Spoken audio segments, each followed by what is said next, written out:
Python Web Conference. Here we are. We are at the final closing keynote of day 5 of PythonCon Web Conference 2021. I'm super excited and actually really jazzed. JJ and I have just been having a great conversation leading up to his talk. So I think you all will enjoy this as much as I've been enjoying talking to JJ on the backside. So without further ado, I'll let JJ take over. Ask questions in Slido, ask questions in Slack. I'll make sure I interrupt or poke and prod whatever needed. And I will see you all in the talk. Awesome. Well, thank you so much. Thank you for having me here. I appreciate the opportunity. And let me share my screen, and then we'll kind of go from there. My goal here is to get to the code as quickly as possible, because seeing the code will actually make it make more sense. But we're going to start from the ground up, and then we'll get to the code to make sure everybody has the understanding of what's going on. So just a heads up, if anything embarrassing pops up on my laptop as I'm sharing my screen, I apologize ahead of time, because, you know, these things happen. So anyway, let's go. All right. So here we go. Kubernetes and OpenShift in way too short of a time. So hi again, JJ. I'm a developer advocate for the IBM Cloud, and yes, I really do have that email address of awesome@ibm.com. You can absolutely get directly to me. You have no problems with if you want to reach me, or at JJ Asghar on Twitter. So I'm here to be a resource for you. Okay, and of course, I lost my notes already. Okay, so like I said, we're going to start from the very beginning, which is the building blocks of this whole ecosystem. So we all have the same vernacular and the same conversation to be able to, when I get to the code, you understand exactly what I'm talking about. Hopefully this will be enlighten some things and be able to see the value prop of this whole story. So let's start with the very, very first thing. That's a container. Inside the cloud native ecosystem, everything is built off of something called a container, which is either run by something called Podman or Docker. Now that's a nice little joke for you right there. I've been told by my marketing team I'm not allowed to use the Docker logo. So I'm an old man yelling at the cloud. But that's where the Docker logo is supposed to be. There are multiple different types of offerings. There's Podman, Docker, or Builda that allow you to build that Docker container or that container. Everything adheres to something called the OCI spec, which I believe is the Open Container Interface or Initiative. Not 100% sure on that, but it's all the same type of way a container is built. You need something called a container registry, somewhere to store that container. Docker Hub and Quay are great examples. Everything's built from something called a Docker file, which is a standard way of creating that container. And then the whole story of package and run anywhere. As long as you have the container runtime and you give a container to that runtime that adheres to the OCI spec, it'll run. So it's a really kind of useful way to containerize an application, which is really important. So as you start building up your containers, you start realizing you need some way to do orchestration, because you're going to have multiple services doing things. And that's where Kubernetes comes into play. I'm going to be talking about Kubernetes and OpenShift during this talk. But the most important thing to realize is I will highlight when it is specifically OpenShift and not Kubernetes, but I will switch it back and forth because OpenShift is just Kubernetes, which we'll talk about here in a moment. So important things to know about Kubernetes is that they're minor quarter releases. There is no long-term support.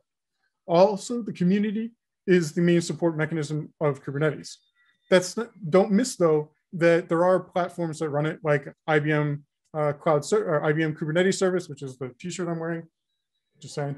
There's also AKS and EKS on Azure and AWS, and there's of course GCP.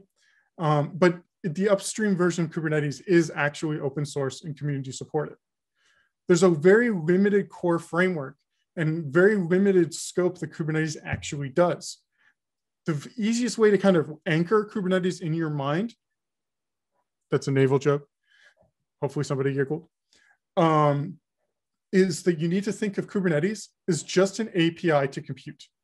So that's all it is. When you really, really look at exactly what Kubernetes does, it's just an API to compute. And hopefully I hit that point home during this talk. The platform and the user is responsible for anything more than that, in essence. So if you go to landscape.cncf.io, you'll notice that there's a massive amount of projects now that do really random little things inside of for Kubernetes and in that ecosystem.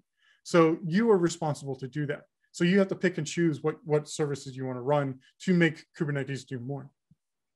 But that's where OpenShift comes into play. So OpenShift is actually a production grade open source version of Kubernetes. Red Hat is behind OpenShift, and there's quarterly releases, and that's actually fake now, or false now, that's actually 4.6. And there's real enterprise support. So if you didn't know, Red Hat has a policy of true enterprise support for, I think it's a decade, for the versions of software that they have out there. So if your business is going towards cloud native, OpenShift is a real option for you, because the ecosystem that OpenShift builds, and because it's just Kubernetes, you have a true environment for running your business. It is opinionated, I will say that, but the beauty of it is, being opinionated, they've built some really awesome guardrails so your developers can get the velocity that they need, instead of going to landscape.cncf.io and see all these options. If you just take this version of OpenShift from Red Hat, you have support from Red Hat, and your developers can focus on the velocity that they want, which hopefully in a few moments you'll see the beauty of it. Okay, so we've talked about Kubernetes in general. We've talked about OpenShift in general. So we're going to talk about some terminology inside this ecosystem now to kind of make sure that we all understand it. So everything inside of Kubernetes is ran off of something called a pod. So originally I said it was a container. That's actually a lie. Kubernetes and OpenShift know things called pods. As you see here in this example, there's pod A, tick, and or pod A1 and pod A2. Excuse me. That you tell Kubernetes, hey, I want 2 replica sets of pod A. As you see, there's 2 containers inside of it. So you can have like your application or your Flask app, as I'm going to be showing in a little bit. And like your other container could be like Datadog or whatever, a log shipper. So you have multiple versions of that running across your cluster. You can also have multiple containers. You can have n number of containers inside of it. So pod E over there has only just 1 container, which is what I'll be showing with my example, or pod B over there with multiple containers doing stuff. But that is an entity of what Kubernetes knows about. And as you can see here, this kind of implies that it's a 3-node cluster with Kubernetes and OpenShift. But to make sure that you understand this a little bit deeper, when you have deployments and you're telling it to run, what you are actually telling Kubernetes to do is deploy these things to something called nodes. Nodes are the actual CPU that are the machines that are ran as the cluster. So in this case, a 3-node cluster there, it all goes to the same cluster of Kubernetes or OpenShift. Again, as a consumer of OpenShift or Kubernetes, we don't actually know where it is running inside of the cluster. Like, we're not supposed to know. We just send it off to Kubernetes and it schedules it how we need to. But it's really important to realize, and back to that anchor joke earlier, is that Kubernetes and OpenShift is just an API to compute. So when you tell it, hey, go run 2 replica sets of pod A, OpenShift will figure out where it needs to run per the affinity and anti-affinity rules you have in place. That can be its own talk in general, but you need to know that you can like make sure that all your ML work is done on something with a GPU or not a GPU for whatever reason. That was supposed to be a joke. But the idea is you can kind of guide it, but you never actually tell what node to talk to. So now that we understand how a deployment and nodes kind of come together, and now we've actually gotten our pods and our containers up into Kubernetes or OpenShift, let's actually talk about how the internal concepts kind of come together so we understand how everything just works and lives in harmony. The first thing we need to talk about is service discovery. Because we're all engineers and we all love DNS, of course there's a DNS server inside of Kubernetes. Again, that's supposed to be a joke. But honestly, you do need to know a way for pod A to communicate, in this case, to foo-web. Because we as consumers don't know where the pods are running on our cluster, we need some way to be able to talk to foo-web. So that's where the kube DNS comes into play. On the far right-hand side, there's that really bad example, but it is an example of a service where foo web is talking and maps to pod C there. Now, there can be n number of pod Cs. So when you talk internally in Kubernetes, you talk to the internal DNS, it looks and sees the service, and then it's like, okay, cool, it's over there. And it goes off and does its job. And it's all microseconds. Sure, let's go with that level of communication because it's internal inside the Kubernetes cluster, which is really cool and to its advantage. The next thing you need to think about is something called namespaces inside of Kubernetes. And that's actually how you build walled gardens inside of your cluster. So take a quick moment and think about this. You have a Kubernetes cluster that you're running your application in. Now, you might have a dev environment and a QA environment or UAT or whatever you want to call it environment. But unfortunately, it's on Jane Doe's desk over there in her office where it's not even on a Kubernetes cluster, right? Like it's just a different environment. Well, using namespaces, you can actually slice and dice your cluster up into different names where you can use with these walled gardens the exact same hardware that your dev, QA, and prod environment, and they can't talk to one another. Now, that's not 100% true now because there are ways for things to go over namespaces. But if you're just coming into this world, the easiest thing to think about as a namespace is a walled garden to make sure that my application and your application can have the exact same declarative state, but we can't talk to one another. So that means you could actually have your stateless app of your version 2 running right beside your version 1, but talking to the exact same database to get the same information. That is actually unbelievably powerful when you start thinking about the advantages that come out of that. So hopefully that makes sense. Because inside of OpenShift, there's actually a term called projects that extends that namespace concept. Now, one of the things that really made me understand and why I started really talking about OpenShift specifically is actually projects. As a developer, hopefully you play with the better practices where you do feature branches, right? You have your main line in Git, and you probably merge in your feature branches so main is always deployable. So it's a good practice to have. You should probably do that. So let's take this, for instance, and there are supposed to be some X's right here, but for whatever reason, they're not showing up. So let's say that I'm this developer in the center. Now, I can't talk to payment prod, because there's supposed to be an X right there, if you can see, or inventory or catalog. But these are 4 different projects inside of my OpenShift cluster. So now I can spin up my payment dev, play around inside of it. Because they're ephemeral and they're easy to do, I can do it on my OpenShift cluster, make the changes I need to, and then go ahead and take that PR, put that PR up on GitHub inside of our private repos, and then they can merge it in, and then somebody with the correct rights talking to payment prod, because you've got the 4i rule on it, do it and kick off and build that thing, which is what I'll be showing here in a few moments. There's also insanely impressive RBAC on top of projects too. So you can actually hook your OpenShift cluster up into LDAP and I believe even AD now to be able to allow certain developers or certain people to talk to certain projects. You can have standard projects that are like obviously named properly, and there are permissions to be able to create and destroy projects. So there's some really, really amazing things around it. So projects are really, really cool. They take the namespaces to the next level. You are only granted access to projects you have either created or you have been granted access to too, which is important to know. So when we go back to that service real quick, most of the services you'll see inside the Kubernetes and or OpenShift ecosystem are load balancers, because of course you can have n number of pods behind that service. So there needs to be a way to load balance talking to those different pods. I will say though that the load balancer conversation can be its own. So I'm just going to reference docs.kds.io and take a look at all the knobs and dials you can turn with the load balancer service. But just imagine it is just a normal like F5 or whatever that you used to have in your data center. And it just sits there and it does the work you need to. But you will see most of the time load balancers being the answer to deal with that service situation. Because the hardest thing inside of Kubernetes, at least in my opinion, is something called the ingress. The ingress, as you can see here, this is actually a very truncated version of an ingress rule, where we've mapped up foo web and foo data and be able to tell Kubernetes where all the different endpoints are.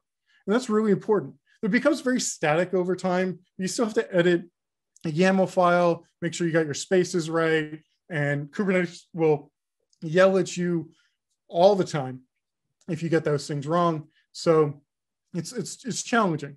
And also you have to figure out where all the different API endpoints are, and you have to basically build this by hand. So if you're just starting from zero, you can kind of build it up, but over time it gets really, really cumbersome. I will say though, inside of OpenShift, there are these things called routes. Routes are basically extensions on top of the ingress rules that turns it into 2 commands, maybe 3. We'll go with 2. 2 commands, which actually puts an external load balancer in front of your application and then allows it just to work. So instead of having a massive YAML file, this is again truncated, you turn it into literally 2 commands and OpenShift just does the work for you. So now if you had that V2 of your project or whatever, and you wanted to run it, you would literally type 1 extra command, an OC command is how you talk to OpenShift.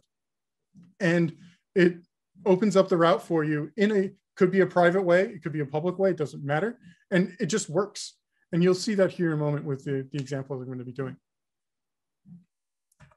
Okay, so those are all the different pieces and bits to know about to make my presentation when I bring up the code make a little bit more sense. But there are some ecosystem things we should just, at least talk about, because you will see these in the cloud native ecosystem, and it's good to kind of have an understanding of at least what it does.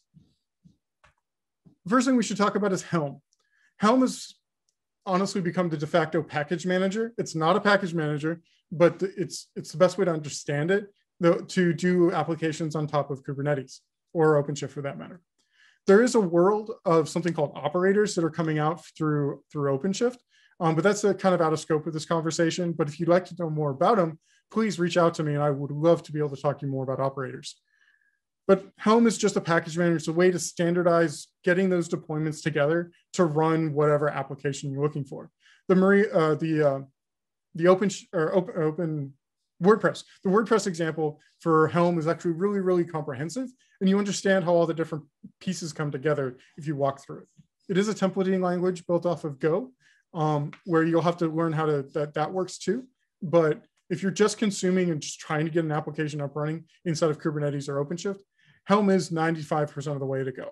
There are other answers, but Helm has kind of won the war of winning of that ecosystem right now. The next thing we should probably mention is something called Istio.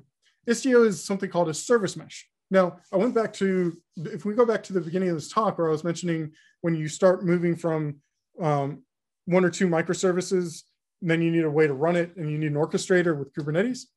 Well, there's actually another layer on top of that where you need to have information back and forth between those microservices.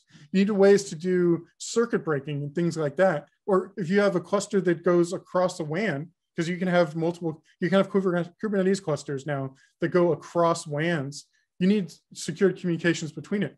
That's where Istio kind of fits in. And that's kind of what a service mesh is. It's a way to kind of have more visibility into how microservices talk.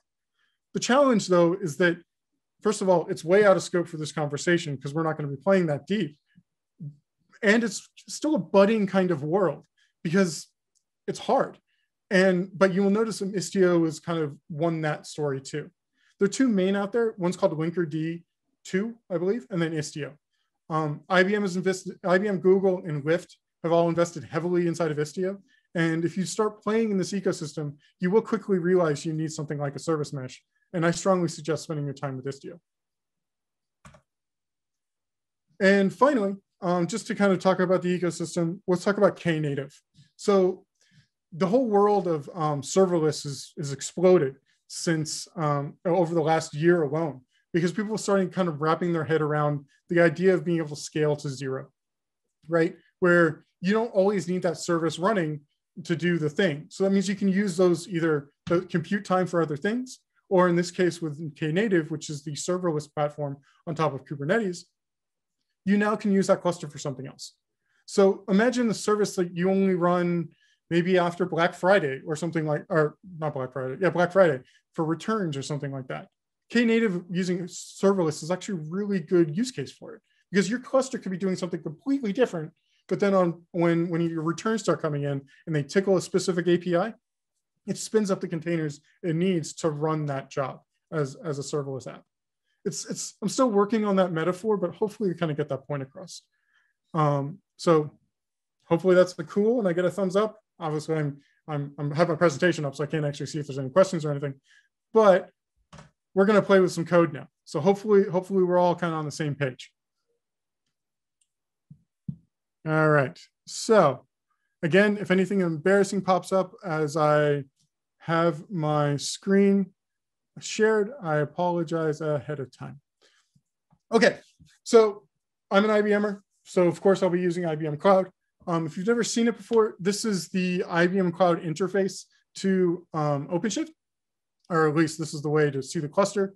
And then you have an actual OpenShift container platform console, as you saw up here, OpenShift web console, that is this right here. As you can see, my project is default and I have nothing inside of it. But before we do that and start playing around in that space, I want to talk about my cloud native Python example app. Again, I'm a great namer of things, so that's what I named this. It's on GitHub, so you're more than welcome to play with this too. And I want to show you this amazing app I've written.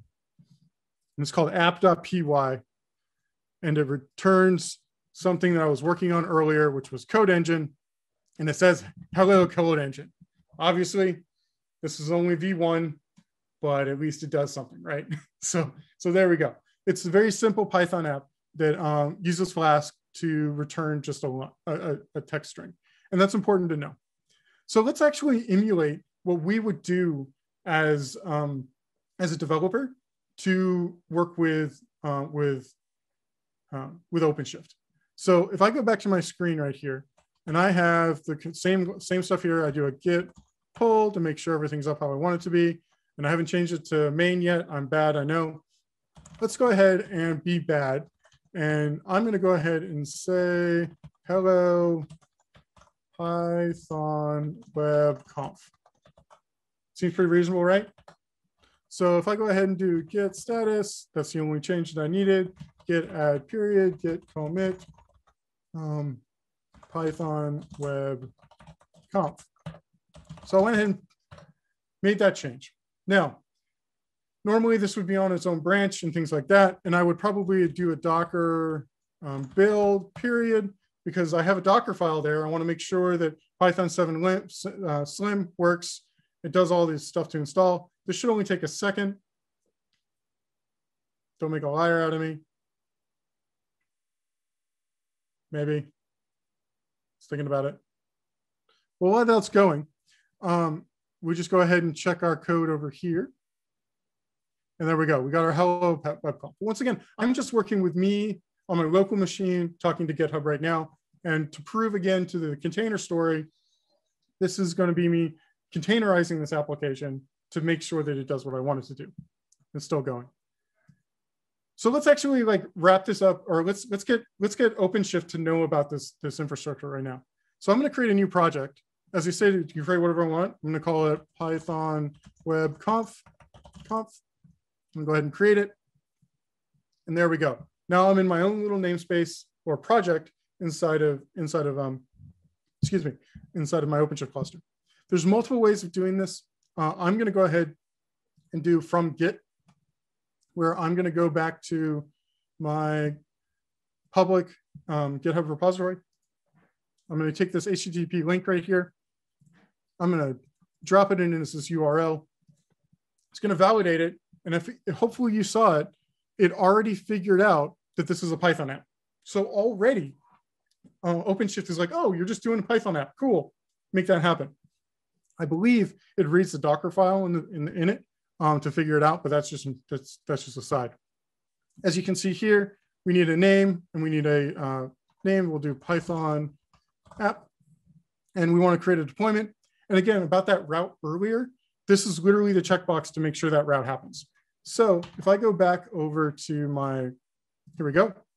Here's my container. if I do docker run -it -p 80 80 80 80 to this, just to make sure that my container is running how I need to. So as you can see, I'm running my Flask app. I'm listening on 8080. So just to verify, localhost 8080. There we go. So I know for a fact my container that I in my Docker file, I have pushed it up to GitHub. I built the container. I know it returns what I expect it to do, right?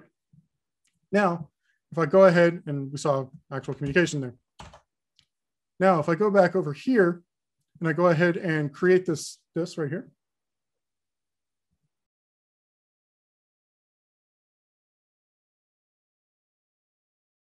We'll see our build process already starting. As you see here, the build is actually happening. It'll be the exact same conversation we had earlier, which is good. And it's going. So we'll keep an eye on this, which is important. Now, we've got OpenShift now talking and being able to pull remotely from our GitHub instance. It's important to know. But I don't want to, the thing that finally got me across on OpenShift was actually the webhook ability.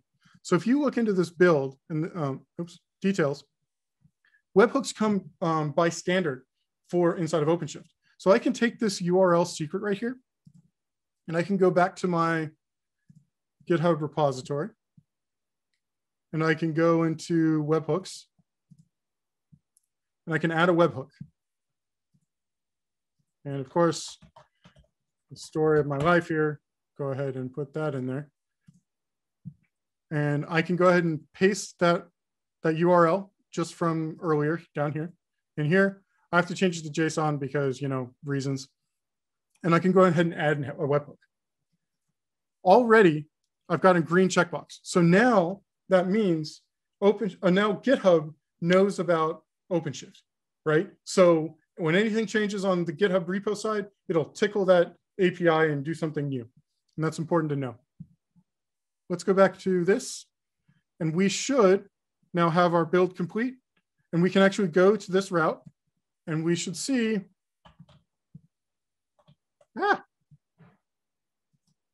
we should see hello webconf. So cool. So now we have local working. My code can change. I'm going to skip that part now because we understand that it's the exact same container inside of GitHub to do that thing. So now I can take it one step farther and go back to my app and say, you know what? It's Friday, isn't it? I think it's Friday. That's right. And we're going to change this to I'm happy it's Friday. Sure, why not? Right? That sounds good. And I'm going to be bad. I'm going to go ahead and commit those changes to master. And already, if we come back over here, it's already kicked off the build. So so imagine having the process of getting those changes pushed up into your 4i checking or whatever. You'll actually see, and it'll, when you merge it into your main branch or your master branch, it can actually tickle and kick off the build for you. So you actually push that out. Now, importantly to see, as this build is going, if you keep your eye on this little guy right here, we should see,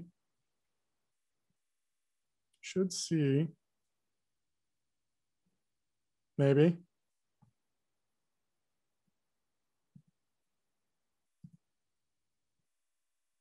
Yeah, it's still going.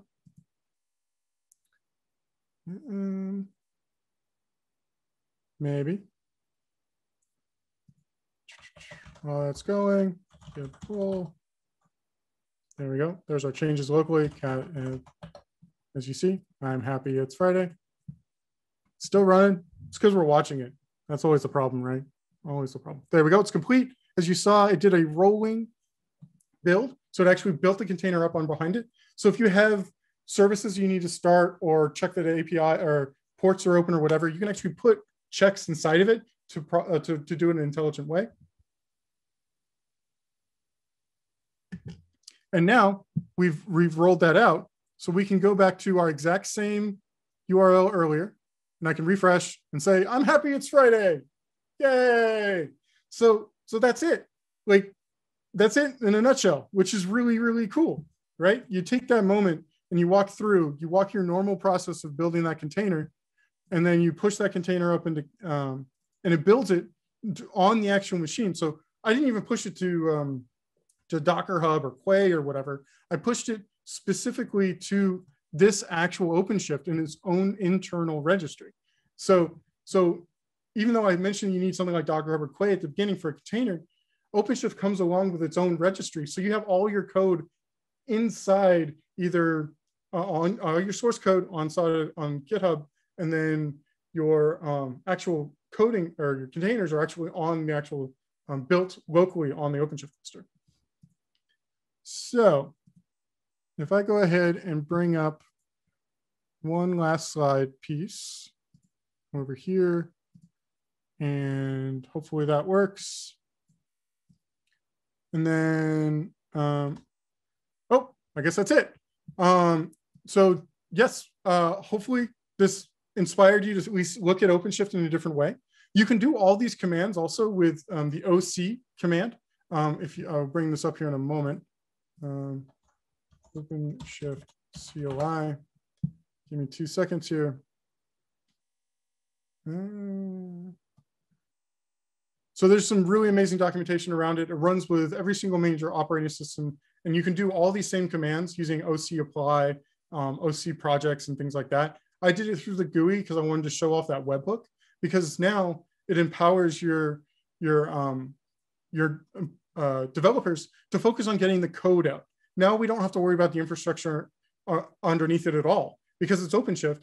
As long as we have the Red Hat license to run it, now our developers can focus on the code instead of the YAML files to do for Kubernetes or whatever.